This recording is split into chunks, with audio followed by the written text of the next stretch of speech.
we are lucky enough to have Andrew Herr from founder and CEO of Kitt Bio, a great friend of mine, and to talk about sleep, one of our nemesis. I'm sure we're all trying to maximize it right now, and I'm here to host, obviously, Andrew, have some dialogue around sleep, how we can maximize our sleep, and how that actually impacts our performance, not only athletically, but day to day. So, Andrew, maybe you can introduce yourself, a little bit about Kitt Bio, and we can take it off from there.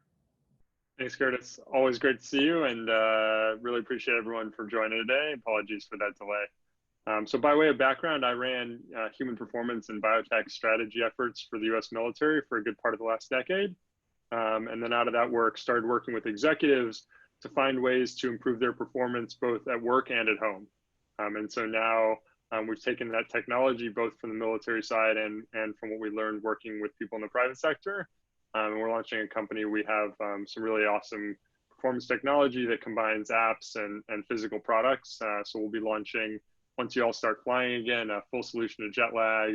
And then we're now fast tracking a product that's actually focused on sleep. And then we'll be launching one later next year on really that allows you to get a custom program to improve your performance in any facet you want. But sleep, I think, is really exciting because it is one of the master recovery tools. And so obviously we can think about it as a challenge, but it's also a huge opportunity. Awesome. And, I know firsthand, myself and Andrew, last November, we actually, on my last big trip, was off to Bhutan. We adventured to a sacred kingdom, and Andrew, I don't know if it was a beta project or maybe a live rat case, but either way, you kind of showcased us what Kitt Bio had in store on how we can actually supplement and create strategies around our sleep. And I know firsthand, with jet lag, that's obviously impacted based on multiple factors and multiple things. But, at a time right now that we're obviously a time of uncertainty, time of change of routine, you look at performance in general, like a lot of people think whether it's weight loss or just overall performance, diet plays a big part in that, fitness plays a big part in that, but sleep, little do people know how much sleep impacts, how we perform on a daily, just daily living, let alone athletics. So maybe you can jump into that. Like, can you explain to the viewers and people watching along how much sleep impacts day-to-day life? Yeah, absolutely. And I wanna just hit one point you touched on there, Curtis, which is, obviously we have disrupted routines and we're in this sort of new normal for now. This reminds me, I used to train civilians before they went to Iraq and Afghanistan to work with the governments there. And one of the things we saw was that there was the majority of people came home in one of two states after 6 to 12 months there.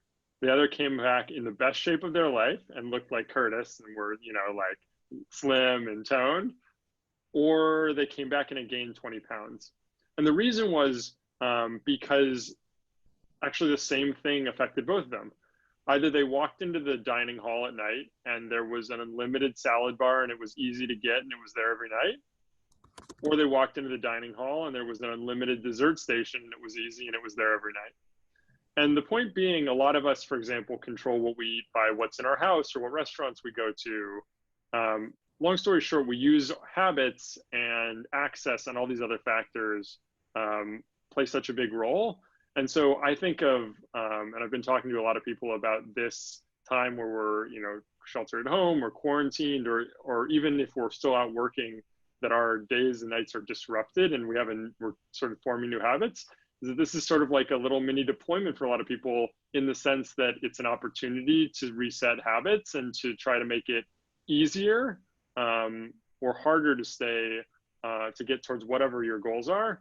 And I think the really nice thing to think about there is if you can make the right choice the easy choice, then you don't have to work as hard.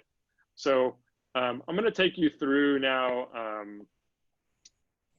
like a presentation that we've been using for several years that really starts out with, why sleep matters. I mean, I think we all know that it does, but, really getting a little deeper on that and a little pushing past a little bit of the surface level stuff. And then how to affect your environment and your habits that can optimize sleep, and then finishing up with what happens if you're not getting enough sleep, because the answers for everyone is not just sleep longer. It just may not be feasible. You have kids, you have a job, you have this, that. So that works with you, Curtis. I thought we'd kick right off into that. Great. It's awesome.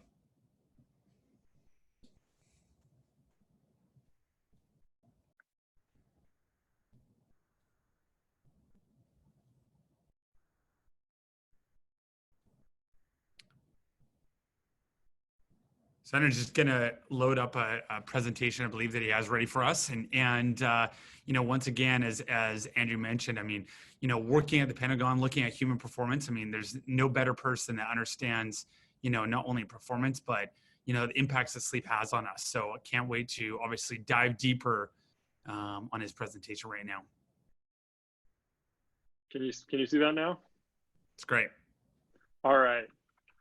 Just to give a quick background, like how we think about looking at the science and talking about it. Like first, you know, obviously we think that we should lead with what we actually know and what's actually sort of been validated scientifically. And I can tell you that we update this because otherwise we're behind and we can't help you as much. I like to say that decisions are hardest when blank. So when we talk about nutrition, they're hardest when you're hungry, and there's some really neat neuroscience behind why parts of your brain are turned off when you haven't eaten. But decisions are also hardest when you're tired, because we downregulate this prefrontal cortex. That's sort of the higher thinking part of your brain that allows us to have willpower, attention. And so we try to make all the recommendations as simple and clear as possible, especially when we're talking to groups that aren't getting as much sleep as they'd like. And then we also try to think about things that can enhance your performance in the short and long term. There's plenty of things that'll improve your performance in the short term, but have long-term costs, and yet, you know, there's plenty of things we might be able to do that are good for the long term, but we all sort of have a here and now we need to take care of also. So if you look at full-time workers, the prevalence of insufficient sleep has been going up for about 40 years. And that's an issue because not getting enough sleep affects the brain and the body in quite insidious ways, in ways that we don't always expect. And I think we all sort of know that there's a drop in cognitive performance, but it also kicks up inflammation, poor recovery. You know, obviously Curtis's team's getting you to do these great workouts, and if you're not getting sleep, you're actually not getting as much value out of them. And then also for these long-term effects, mood, metabolism, and other factors dysregulate. And this is where sleep and weight loss come in, and sleep and long-term health come in. So I'm going to walk you through these sort of what we think is 4 pillars of, you know, really optimizing your sleep. The first is sort of really understanding where and why it matters. Then talking about the environment, where you sleep and your room and things like that, and how you can optimize those factors. Habits that you can add that are beneficial, or ones we can potentially pull away that are hurting us. And then what if we don't get enough sleep? How do we mitigate those effects? So we've known for a long time that sleep can be a problem if we're not getting enough of it. And I don't think we'd be surprised to find that this is a test of failures to respond to an attention test that, you know, if we're getting a full night's sleep, that's 8 hours time in bed, you know, right around the bottom, people are quite good at, in this test, they're not losing attention, they're not winking off. Even at 6 hours a night though, if you look out, you know, after a week of only 6 hours a night, you start to actually lose this ability to pay attention. And you can see there, it's increasing over time, and I'll come back to that in a second. And then 4 hours time in bed, you really take off. And even though you have a little bit of a buffer there as well, you can handle a certain number of days, man, you start to really get these what we call micro sleeps, which are like you're awake and you sort of lose attention. And I think we all know we're not going to sleep. You're sort of not off for a moment, or you're just not able to focus. We also see that over days of sleep restriction, when I say sleep restriction, I mean you get some sleep, but not enough, or sleep deprivation, from the science that's talking about nights where you get no sleep whatsoever, sort of that pulling an all-nighter. But here you can see that people's mood complaints increase over time when they're not getting enough sleep. But you'll see it starts to tick down a little bit there at the end, or what it'll do is it'll stabilize off, come back to that.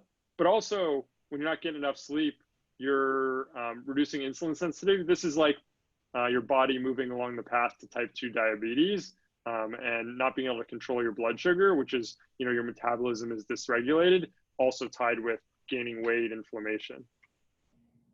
And speaking of inflammation, if we give people 4 hours of sleep a night for 10 nights, it'll take you in that filled in square there from a level of your C-reactive protein, which is a inflammatory marker that your doctor would use to look at, for example, heart disease risk, from like what we think of as like a low risk of a heart attack, all the way into a group up into a high risk, only 10 nights. Whereas in an 8 hours sleep a night group, there it stays the same or even gets a bit better. So really like a global series of factors that are affecting you. And the crazy thing is that, we all sort of have this feeling that, yeah, but like I can get used to it. And what you see here is, this is a chart of excess wakefulness. So if you get 6 hours of sleep a night and you need 8, let's say, for a given person, that means you're up an extra 2 hours a night. And if you get no hours of sleep a night, then you're actually up. You don't even reset the clocks. You're up another 24. And when you calculate it this way instead, what you find is actually that people getting 6 hours or 4 hours or 0 hours of sleep a night actually have the same effects. So if you look at somebody who's had like 2 weeks of 6 hours a night when they should need 8, they're actually there right about at where somebody is when they pull an all-nighter. And it continues on actually. And so most of us say, yeah, but I get 6 hours of sleep every night. One, that's probably not true. You might get a little bit more on the weekend and get some recovery. But two, you might actually be much more degraded than you think. And the reason we don't feel this way is this is how sleepy people feel. So if you're pulling all-nighters, it really increases quickly. But if you're getting 4 or 6 hours of sleep a night, it kind of levels off over time. And so we feel, oh yeah, I'm like kind of getting used to it, even though if you go back, your performance continues to degrade. So really thinking of sleep not as something you can get used to, but as something you need to optimize all around. And a lot of this will talk about sleep quality. The studies here are mostly on sleep length because it's a good proxy. If you're getting higher quality sleep, you probably need a little bit less sleep. And if you're getting lower quality sleep, obviously you'll need more sleep. So the same effect we'll see with sleep quality. So Andrew, is it true? I mean, we were raised at a time when, I know I was raised like, you got to get that 8 hour sleep, sleep in.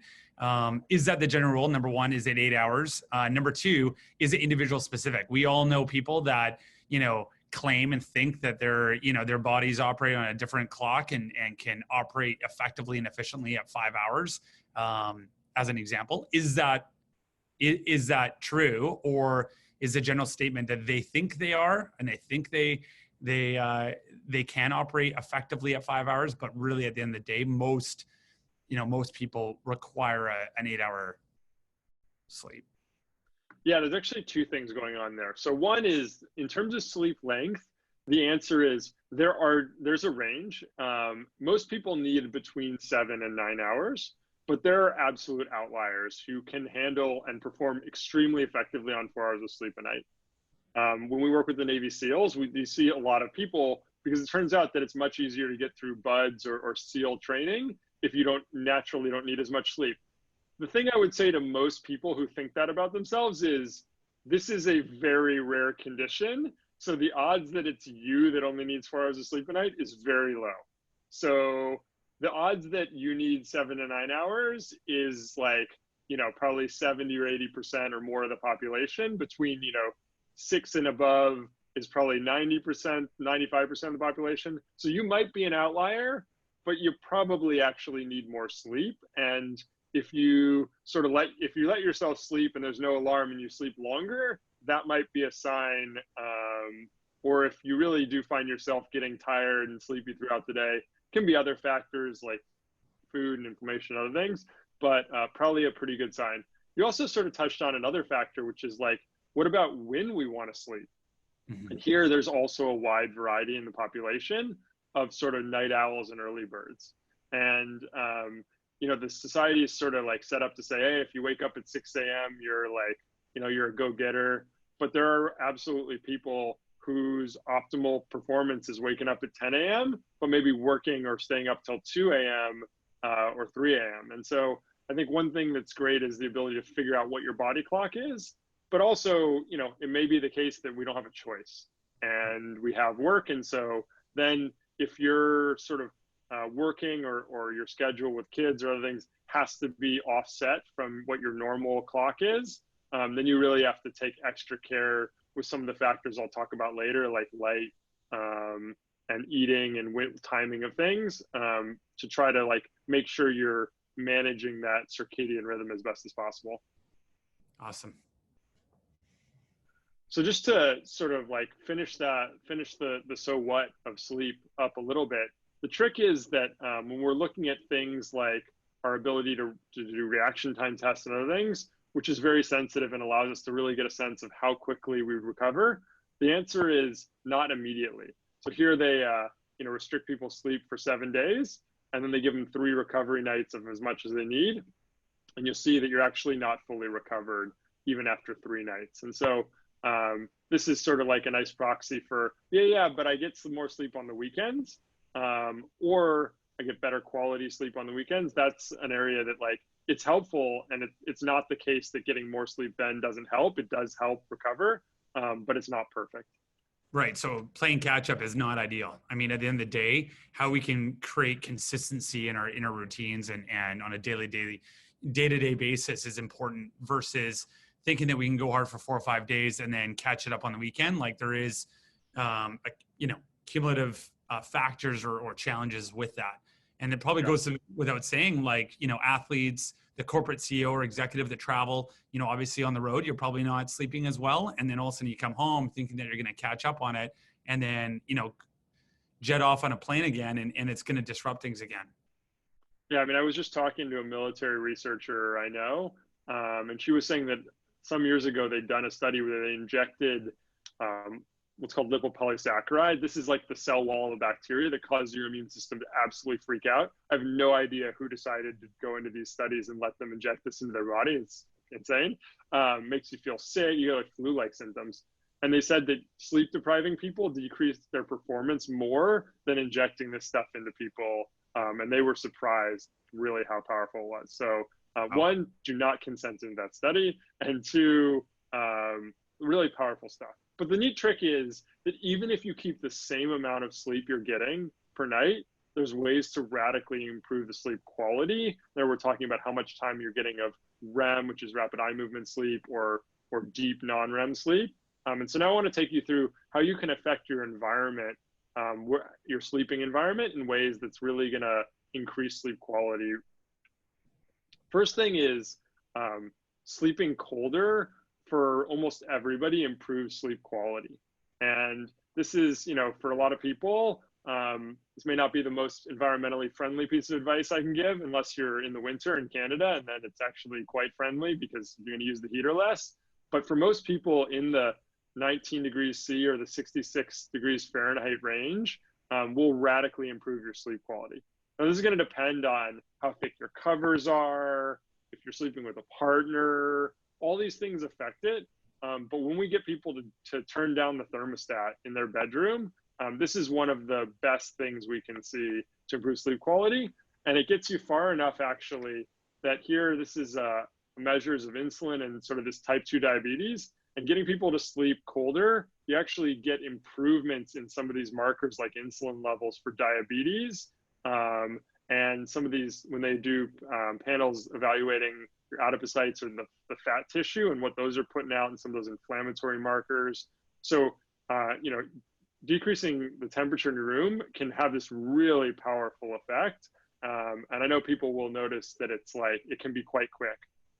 Some people say, yeah, but my spouse or my partner likes to sleep warm or this or that. So there's actually some technology on the market that really helps you deal with that. Now, they're not cheap, but for example, there's a product called ChiliPad or Uller. There's like whole mattresses that integrate cooling systems now from companies like 8 Sleep. So, there's some really high tech stuff on the market, or you can just turn down the thermostat if you can get an agreement, or, have a thicker blanket for one person than the other. But think about ways to decrease sleep temperature to improve sleep quality. The next piece is about light. And so our eyes have special receptors for blue frequency light that tells our brain essentially what time it is. Because you can imagine, as we evolved, the only source of blue light in the world was from the sun. So, you know, fire, when you use wood, not natural gas, is like typically orange or red. And so even at night when there were fires, there wasn't much blue light around.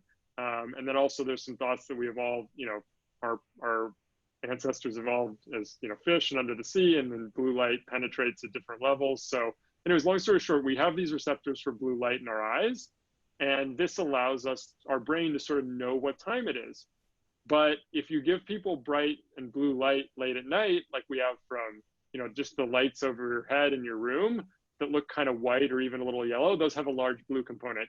Your phone screen is putting out a lot of blue light. Any light that looks fairly white is quite blue.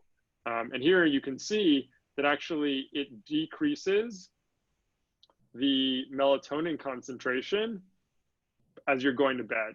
So down there, that blue circles, or the light blue circles, those are people with more blue light. You can see you're not getting that increase in natural melatonin. You're not feeling sleepy. And for people who have a hard time falling asleep, even if you get into bed, then maybe you're not going to be able to fall asleep, or not going to sleep as deeply as quickly. So the whole theory of turning off Netflix before you go to bed is or don't watch Netflix in bed is probably accurate.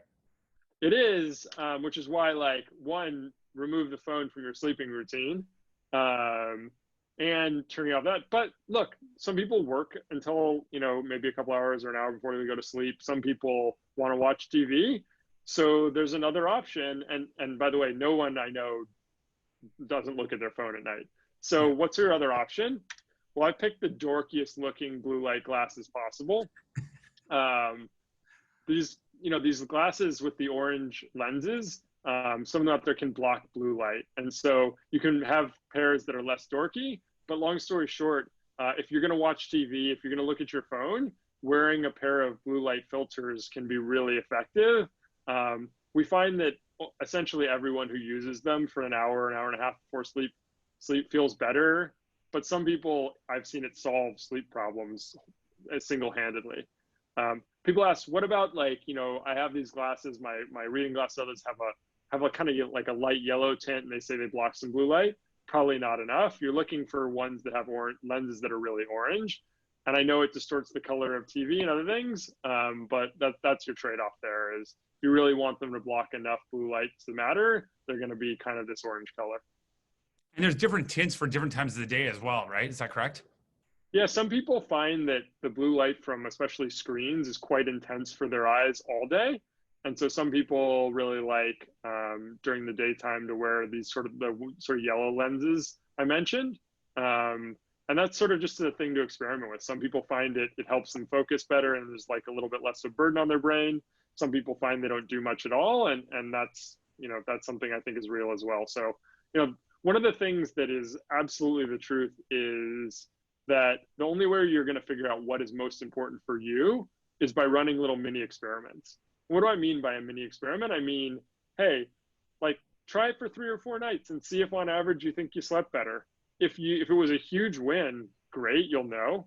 If it was a little win, you may or may not know. And that would be a great way to use a sleep monitor, an Oura Ring, a Whoop band, whatever you use, to say, hey, was my sleep, you know, systematically better for 3, 4, 5 nights? And hey, maybe it made it worse for who knows what reason, but running these little 3, 4 night experiments can really help you figure out. And you can't just do it for one night, because maybe that's the night the dog jumped in the bed or something else. So give yourself a few nights, but running these little experiments we find really helps people figure out what to optimize on. Great. So here's even our soldiers are staring at their phones all day, and now we're giving them tablets to control drones and stuff. So anyways, so what are some things that, you know, in addition to changing your environment a bit, what are some things you can do? And some of them are quite unexpected. So it turns out that for most people, if you do a quick shower, or even just like soak in a tub quickly for like 10 or 20 minutes before sleep, most people actually fall asleep better, faster, and sleep better. And part of the reason is twofold. So your body's actually used to temperature drop preceding going to sleep. Partially at night, typically gets colder. So your body temperature's dropping. Plus, there's some physiological mechanisms there. And if you raise your body temperature artificially with like a warm shower or bath, then it'll start to drop as soon as you get out. And that's like a really nice trajectory to be on for your sleep. And the second factor is then you're warm when you get into bed under the covers, especially if your room's a bit colder, as I suggested before. And so then your body doesn't have to spend time warming it up so that it's not too cold in there. So you're like sort of preheated your body. So now the bed's preheated for you. And then you actually can fall asleep faster and better. So we find that that can be a big one. Also for people who have allergies, it may help to like sort of wash off some of those allergens before you go to sleep. And so we think there can be sort of a triple win there for a quick shower. We all sort of know to maybe not drink coffee too late in the day, but also eating meals too late can do two things. One, it can make it harder for some people to fall asleep. Here, the no meal group, people who didn't eat late fall asleep faster.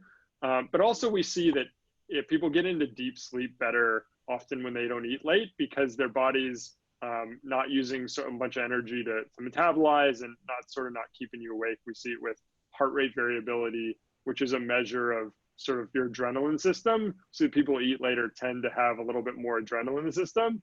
And just like, when you're stressed, you don't sleep as well, having a little bit extra stress hormones like adrenaline or cortisol in the system probably is not good for you. So people then ask like, okay, but how long before I go to sleep is okay for me to have coffee or tea?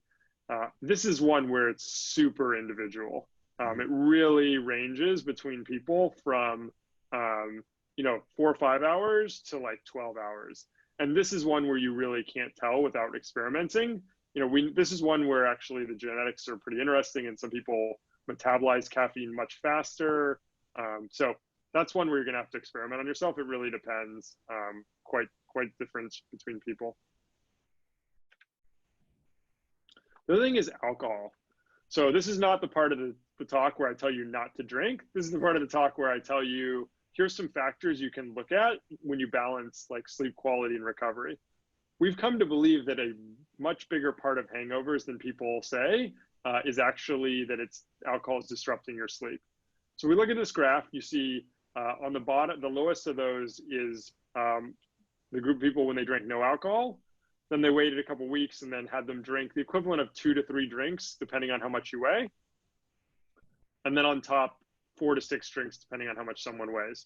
What they found is their heart rate was higher when they drank more, and their heart rate variability was lower. That's that measure of sort of adrenaline in the system, probably one that that Curtis's trainers and that your people have talked to you about as a measure of recovery. Is your body ready to go again? Maybe. So you want that to be higher. It says your body's ready to push harder and ready to go more. And here we see that alcohol is really decreasing it. So what's going on? Well, we know now that alcohol is goosing your adrenaline system. It's decreasing your sleep quality quite radically in some people and hurting your recovery. So what does that mean? Well, actually it means you have a really easy way to test how much that alcohol is going to likely affect your sleep, which is look at your heart rate. Take your heart rate either, with your fingers on your neck or, if you have an Apple Watch or any kind of wearable, and just look at your heart rate on nights when you drink and don't drink. And maybe if you have 1 glass of wine or 2 or 3, or the night you had the whole bottle, any of those, you can really take a look and start to see, okay, the higher my heart rate is, if it's above baseline, it's probably going to affect my sleep. And if my heart rate's the same, I drank a glass of wine 4 hours before I went to sleep or whatever it might have been, then it probably means it's not affecting your sleep that much and it's good. And this will vary quite substantially in the population, but this is something really you can measure very easily at home. And then speaking of those workouts, the answer of when to work out is when you'll work out. So you got to get getting the workout in is most important. But for people who have sleep difficulty, especially, working out in the morning can help you sleep at night. And so here you look at the number of times people wake up and the amount of time it takes to fall asleep. and people who work out here in the 7 a.m. group, as opposed to midday versus the evening, do better across the board. And so again, if your only chance to work out after work at 5, 6 p.m., then that's the best time to work out because the trade-off's right. But if you're having trouble, consider changing those appointments with Curtis's team to the morning. Well, and that's a good point. I mean, there's a lot of people I know up in Canada. We have a lot of friends, close friends that played, high level hockey, and now they're playing beer league hockey, and it's going on at 6, 7, 8 o'clock at night. They're not finished until 11 or 12. And a lot of them complain that they go home and they're wired for another hour or two. Probably doesn't help the fact that, the heart rate's jacked after having a couple pints or beers, in the parking lot. But, activity in the night, like what you said, yes, you have to fit it in. Yes, you have to prioritize based on your schedule, and some exercise is better than none. That being said, there can have an impact on working out late at night. Yeah, absolutely. And so, even without the physical aspect, if we look at stress or even just excitement late at night, here they take people who are either reading a book and doing something quite sedate or playing kind of exciting video games. And you find that people playing these video games actually just feel less tired. They're more engaged. Their body is probably putting out a little more adrenaline, and because they don't want to go to sleep. And so especially for people who are like, yeah, I don't feel sleepy, I wish I could go to sleep earlier. This is a factor to consider, is like, how much excitement or what kind of content are you consuming at night? Here, further to that, you can see, this is like how much high sleep quality you're getting. And so it's not just time to fall asleep and feeling sleepy, but actually people in the control conditions actually do a bit better sleep quality wise than people who are watching TV or computer games before they go to sleep. And then for me, most interestingly, there's actually an interaction if you're getting that bright blue light and the exciting content. So if the light and brightness doesn't affect you as much here on the left when you're reading a book, but when you have this sort of video game or something really exciting, there seems to be an interaction between the light and the excitement that makes it really affect you. And so here it's real, like having people, or I guess decreasing by like 30% people's subjective sleep quality. That means like, how well do they feel in the morning? So, really thinking about your opportunities to change at least one of those factors. So either pulling out the more exciting content or at least getting sort of lower light and maybe blocking blue light. And so trying to combine those two things, which gets me back to not having your phone in the bedroom. The phone is sort of designed to trigger your dopamine excitement system. It's hitting you with alerts when it knows you're most likely to engage.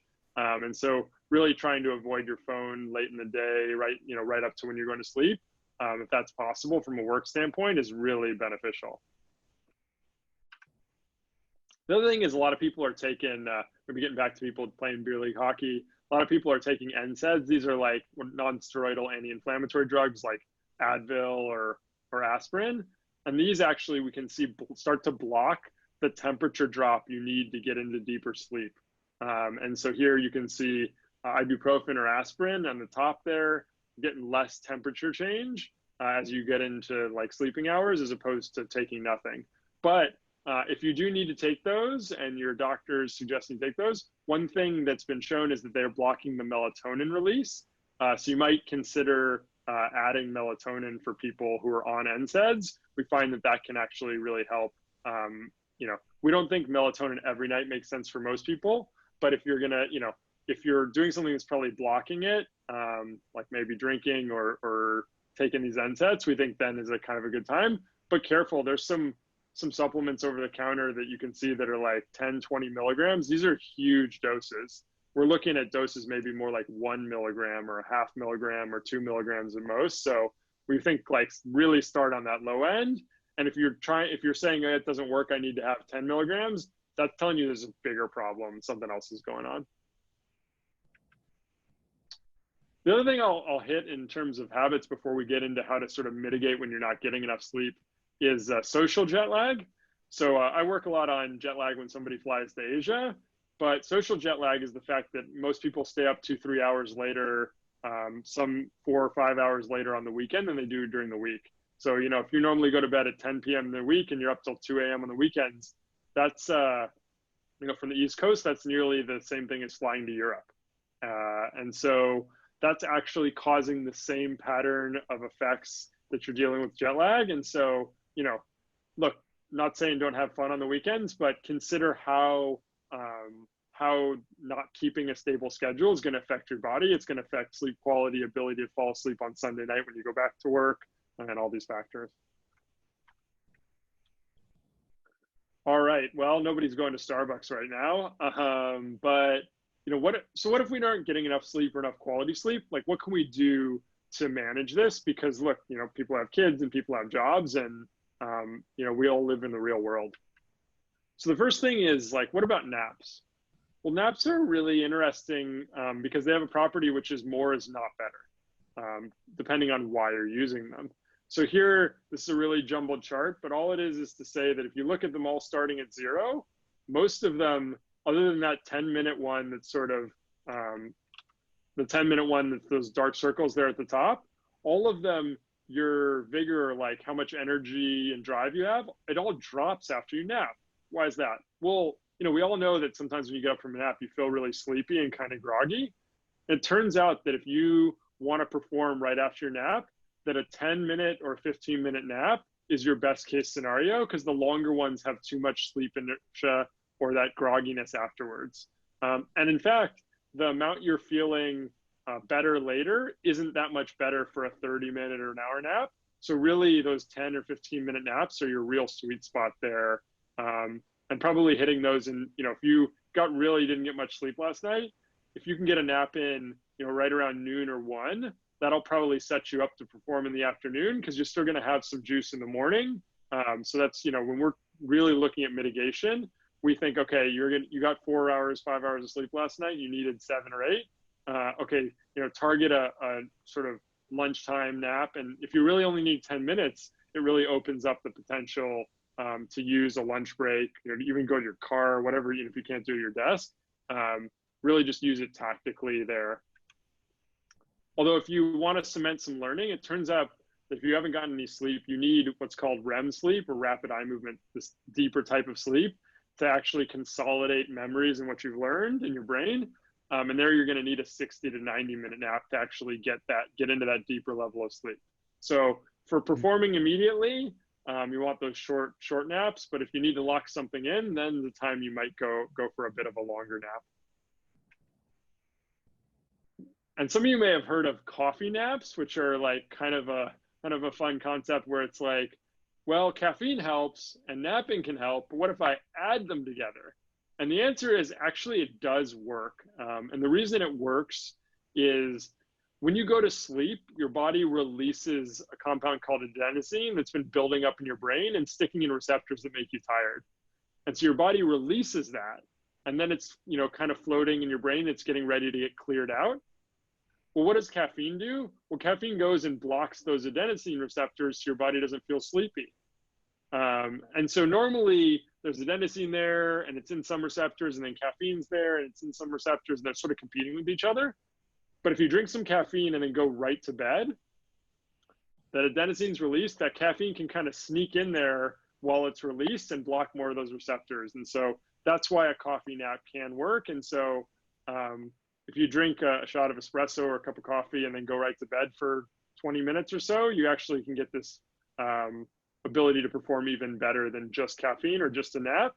However, of course, if it's too close to when you're going to normally go to sleep, then that can disrupt things a bit later. But for when you really need it, this can be a really effective tool. Coffee naps, love it. Coffee naps.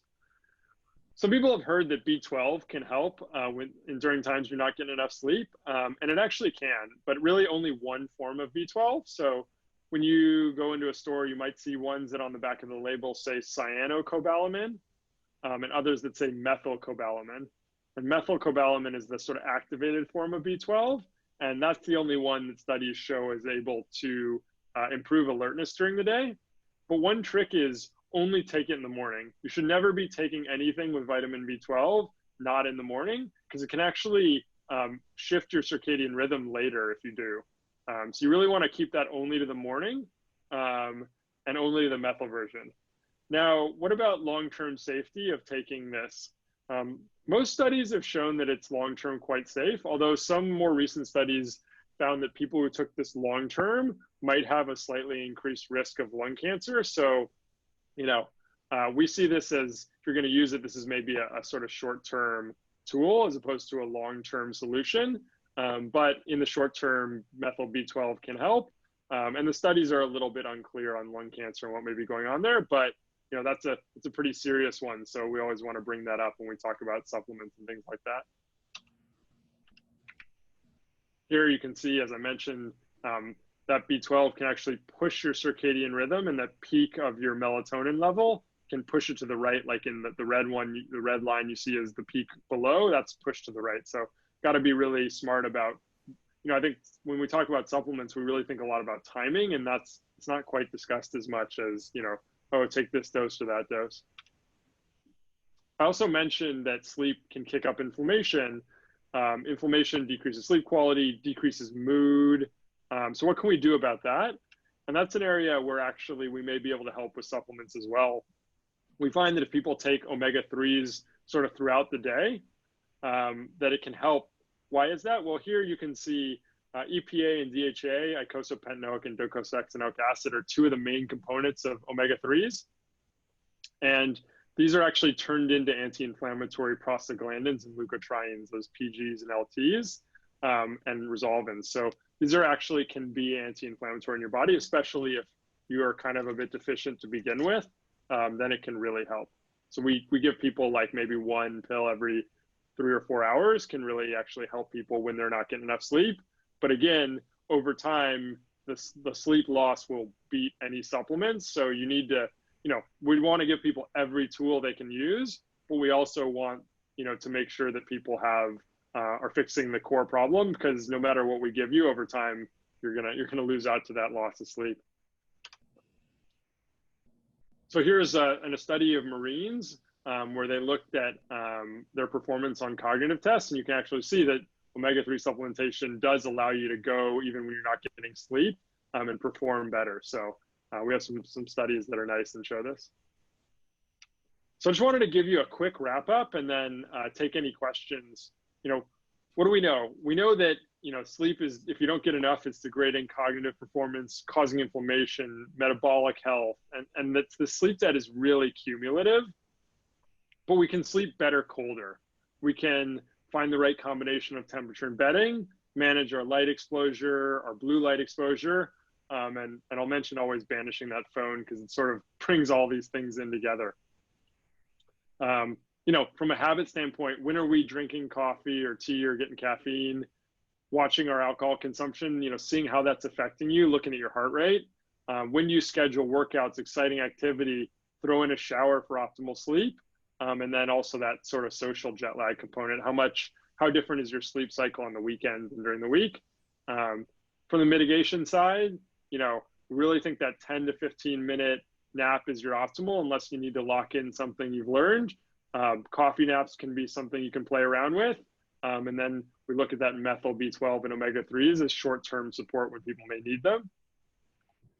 Just to bring it all together, I mentioned before about how to use these experiments. That's where we see sleep trackers work. Look, if you slept really well and if you slept really poorly, but if you use a sleep tracker and it shows you slept 5 or 10% better consistently, that's a great sign that the change you made is worth it.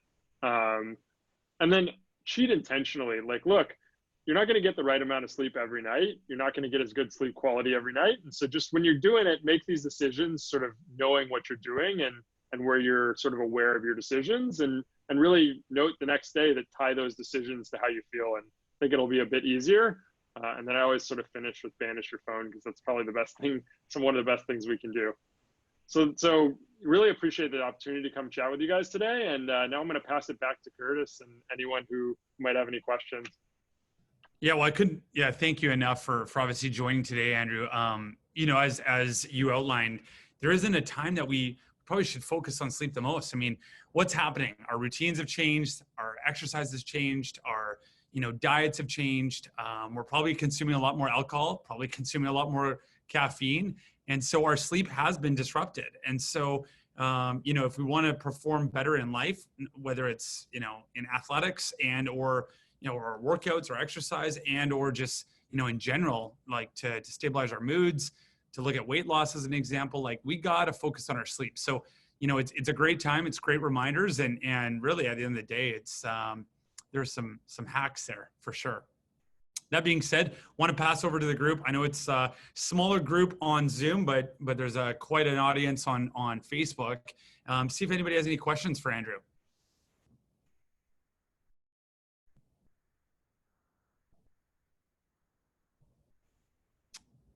Just want to see. Can't have answered all your questions already. Oh yeah. Well, why don't we talk about, while we're waiting for some questions to come in, you know, I'd like to give you a shout out around your Kitt Bio. I mean, at the end of the day, you know, when we went to, as I started, we went to Bhutan together, and, you know, obviously you've done a lot of studies around jet lag, the impact of jet lag, how it impacts sleep, performance, and, you know, what you've customized at Kitt Bio. Just for, you know, reiterating for everybody that wasn't listening at the, you know, onset of this, you know, Andrew is the CEO, founder of Kitt Bio, and they customize supplementation and literally prescription around, you know, to enhance your performance. And that it's to enhance your sleep patterns, you know, and rhythms throughout the day, as well as, you know, prescription around exercise, you know, when you consume caffeine, items like that, to really perform well and combat some of the downsides of jet lag. So, you know, maybe you can jump in on that and talk a little bit more further on some of the stuff that you've done at Kitt Bio. Yeah, we're really excited to be launching our first products coming up this year. Basically, what we were doing is, look, I used to coach executives, and it was $5,000 to $10,000 a month for the program, and it wasn't, you know, we could get great results, but that wasn't, you know, available to everyone. But we were seeing these amazing ways that we could fit things into people's lifestyle, that we could time things properly. And we also found that, you know, hey, what if it just reminded me to do this? Would that help? What if what I needed came in a package that was customized to me? And so I didn't have a bunch of bottles on my counter, and I didn't have to go buy my own tech. And so what we're doing is we're taking all the guesswork out of it for you. And we've been able to, we're going to source and send you everything you need. If you need glasses, we'll get you glasses. If you need supplements, we'll get you yours. You're not going to get the same bottle as everyone else, because we want to take into account what you need, when you need it. So we'll send you customized programs of different supplements, and you'll get an app that will then customize what you take and when, and we'll give you reminders and feedback and content. So, you know, I wish we had these products ready to go today during this crisis that could help people manage stress and sleep. But we're working really hard to get these produced, and would love to have you maybe sign up on our website to get notified when we're ready to go. But really, I want you to think about the optimal product for you would be one that gives you exactly what you need, not some average group. Will help you do the program, including by fitting your lifestyle, and then make it as easy as possible by giving you reminders and other things. And that's where we see this really amazing fusion of the physical product and having an app that can coach you through it. So really excited to launch that. And in the beta trials, we've seen some really amazing results. Look, I'll say that, you know, when people tell us, hey, you know, with the jet lag thing, hey, I slept better my first night in Tokyo than I do at home, or like, hey, I think that was my best sleep of my life in the last 10 years. That's what we're looking to get for people, and really be able to walk them through continuous improvement. Awesome. Yeah, I mean, firsthand experience, it was phenomenal. And the fact that it was personalized, I mean, you know, at Innovate Fitness, we're all about personalization. What works for you isn't what works for everybody. And Andrew and his team has designed that. So we do have a couple of questions. Opinion on CBD. Obviously, that's been, you know, definitely a topic of discussion lately. And a lot of people are looking at using CBD as a sleeping aid. Yeah, I think the trick is that, you know, talking to some of the leading researchers here, not every CBD preparation is getting into your body. Not every CBD preparation is going to help you sleep in the long term. So I think basically what I'm saying is, like, there's a lot of individual variability appears here, both between products and people. So I think what I would say is, my guess is that, you know, messing with your cannabinoid system long term probably isn't what you want to do. But as a short or medium term thing, I would approach it just like I'd approach any of the other tools I mentioned, which is like, run a little experiment and see, look, if you do sleep a lot better, then great, fantastic. But try to look at, if you can get a sleep tracker, an Oura Ring, or what band telling you how deep your sleep is, REM and non-REM. Because one thing we found is that in some of these things, even alcohol, right, you might fall asleep faster, but you get less deep sleep. And that's the deep sleep is the really restorative stuff. So we really want to make sure you're getting the high quality sleep in addition to being able to fall and stay asleep. And so those are all different things to watch when you're running these experiments. But basically, I think that the book, the sort of answer is still out on CBD of how much it helps and who it'll help. We hope that, through platforms like ours, we'll be able to help figure out, okay, CBD works for these people and not those, or in these doses and not those, or in these forms and not those. So I would just play around with it like anything else that you might try, but really try to measure as finely as you can. And if you don't have a sleep tracker and you can't get one or they're too expensive, that might even mean like every morning when you wake up, just make a note of like, how many times did I wake up? How do I feel? You can do that on a piece of paper for free. Yeah. Great timing. I mean, there was a question around sleep interruptions. So, any suggestions or tips? Obviously, you gave a lot of tips around habits and environment, changes. But if people fall asleep great, but get interrupted throughout the night, obviously there's some causes, for that. But is there any solutions that you have? Yeah, that can be caused by a bunch of different things. From the things I talked about, the most likely one to hit you is probably temperature. We find that temperature can really drive that for some people. Outside of that, then we're looking at things like stress hormone levels, which if those are elevated at night, and that could be, again, alcohol can do that. Life can also just do that. What can you do about stress hormone levels? You say you can't make your job less stressful. That could be an area you might start to think about trying out meditation. And meditation doesn't have to become your whole life. Let me just say that like 20 minutes a day, 3 days a week, like an hour a week total might be enough to get you what you're looking for there. So really these things don't have to become your all-encompassing life. These are just tools to use to perform better. So temperature, meditation, what time you ate, alcohol, a big one there. So I would just try all those things. If you need some temporary support with waking up in the middle of the night, we don't see melatonin help as much, but sometimes delayed release or extended release melatonin can help a little bit. But we find that taking that for long term, we see some weird effects in people. So we think, try that for the short term and maybe only a 3 milligram, not these huge 5-10 milligram doses. But I'd be careful with using something and not solving the underlying. Honestly, waking up in the middle of the night can really be affected by diet too. When we see these people who have these really inflammatory diets where they're eating fried food, bad fats, too many calories, we really see that as well. So I'd think about all those different things, without knowing the individual and really taking the case, which, we're really excited to have these products do. It's hard to see because it could be A, B, C, D, E, F, or G. But just start taking a crack at these different things and maybe you'll figure out like, hey, all I needed to do was like have 2 drinks instead of 3, or all I needed to do was, eat a bigger lunch and a smaller dinner, and boom, you're good to go. So try whichever of those things might work for you. Great. 2 more questions, Andrew.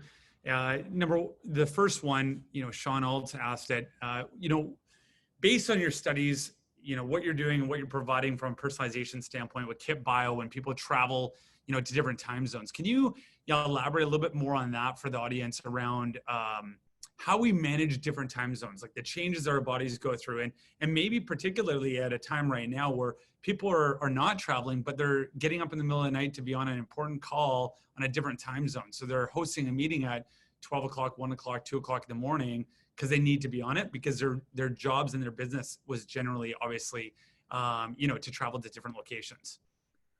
Yeah. So, look, we obviously have a whole protocol for how to switch, but if it's just for one night, honestly, the best thing you're going to do there is keep your normal sleep wake. If it's one night a week here, I see, you're switching to it's a New Zealand time zone. I would go to bed at your normal time that night, or I'd have to do the math on those time zones. But if you can get some sleep, go to bed at your normal time, wake up, and then go back to bed as well as you can after that. I think what you want to do then, though, is look, you're going to get much less sleep than you need that one night, and that's going to have these effects on your body. So it keep your circadian rhythm if you can. If you can maybe change your whole sleep cycle so it fits better with that one night a week, maybe you go to bed earlier every night so that that fits better into the New Zealand time zone. But if you're going to have to disrupt your sleep that night, then, you know, that the nights before and that day, you're going to have to really focus on nutrition, hydration, getting the right kind of workout. You know, you're going to be talking with your trainers from Curtis and looking at things like maybe lower intensity, more reps, you know, whatever it is that they're going to find is going to help there. Don't want to hurt yourself because your body's going to be impaired. So when your body's impaired, you don't want to dump fuel on that fire and eat fried food and eat junk. And I'd really prepare the day or two before as well. So the long story short is, if it's really one day a week, then I would keep the same circadian rhythm. Don't try and shift to like go to bed 6 hours early that night. We all know it's not going to work. But try to move every night circadian rhythm, try to move your standard rhythm around to help with that. And then really mitigate with diet and other things and exercise to keep yourself, you know, as locked in as you can. And on that day where you're not getting enough sleep, try to keep the naps and other things after you finally go to sleep of a short enough length. Keep your workout at the right time and the same time if you can, so that basically you're able to go to bed back at your normal time that night. Because you got to get back on that cycle, because flipping back and forth for one night doesn't really make sense. And so that's the way I would handle that. Great.